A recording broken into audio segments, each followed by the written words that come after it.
சிறப்பு என்பதன் அர்த்தம் என்ன? இன்னொருவரை விட அதிக ஞானம் பெற்றவன் சிறந்தவனாக விளங்குகிறான். அப்படியென்றால் எவ்வளவு ஞானத்தினை ஒருவன் பெற்றான் என்பது முக்கியமல்ல, அடுத்தவரை விட அவன் எந்த அளவு ஞானத்தை பெற்றான் என்பதே இதில் முக்கியமாக திகழ்கிறது. அதாவது ஞானத்தை பெறுவதிலும் சிறப்பு என்ற கூற்று சிறு சிறுமையை விளைவிக்கின்றது. எனில் இந்த இக்கட்டான நிலை எப்படி வெல்லப்படுகிறது?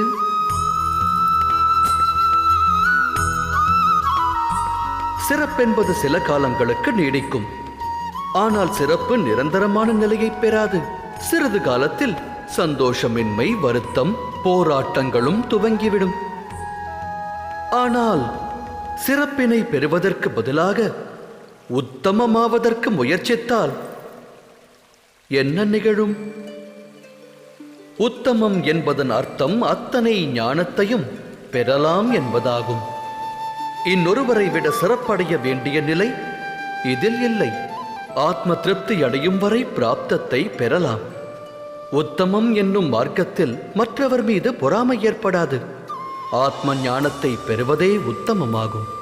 அதாவது உத்தம வழியில் அற்புத ஞானத்தை பெற விரும்புகின்றவன் சகலத்திலும் உத்தமனாகி விடுகிறான்.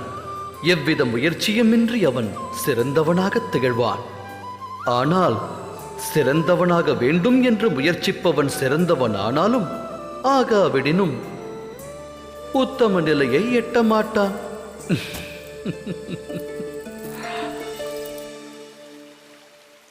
சிந்தித்து செயலாற்றுங்கள்.